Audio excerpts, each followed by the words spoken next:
Right, believe it or not, this is my first unboxing video, and what we're going to have a look at today is the Bermuda floating aerator. Now this is a brand new product on the market, and we have been selling them really quickly in the shop, because up until now, especially in this weather in the summer, people are after something else to add oxygen into the pond because the fish are struggling because of the heat. And up until now, your options have either been a magnificent floating fountain by Oaza, which is about £1,300, or putting an air pump in there with air stones and this sort of thing. So I'm sure you're familiar with those sorts of things. This is a unit that floats on the pond, and it creates a jet of water, adding maximum aeration. The benefit of anything that floats like this is it's not going to get snagged up with all the rubbish on the bottom of the pond. You can also move it around the pond and oxygenate different areas if you need to. So it's great for massive ponds and lakes and that sort of thing. Anyway, so I'll shut up and we'll get on with the unboxing. Inside, a float.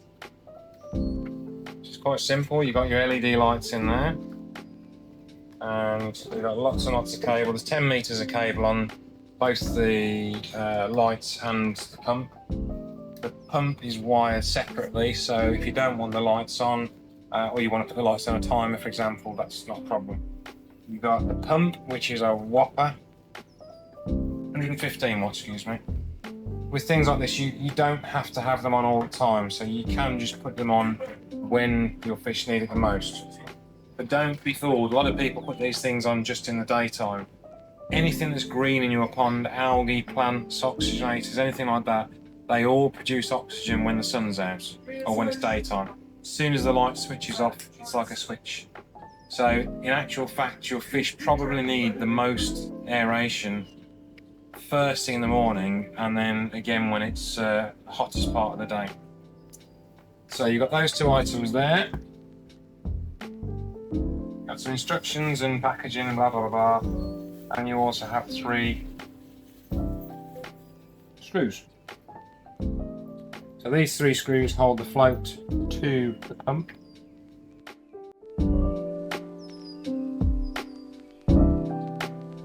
Now they don't screw all the way down, and we've had it from the manufacturer's own mouth. That's part of the design. You won't screw them all the way down. They're designed to have that little bit of play between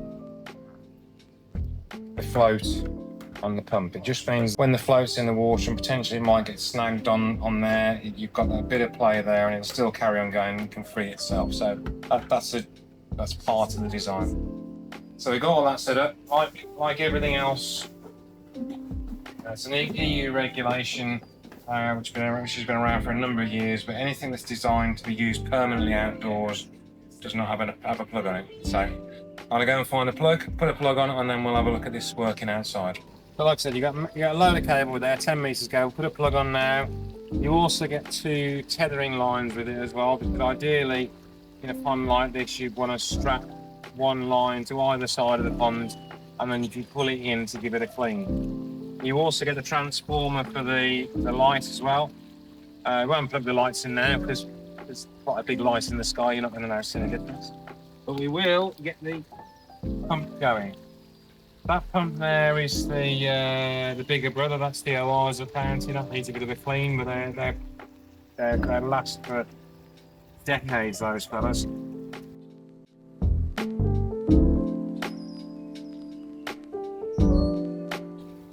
And we'll plug it in.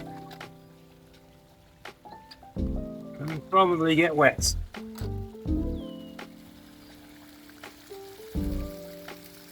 There you have it.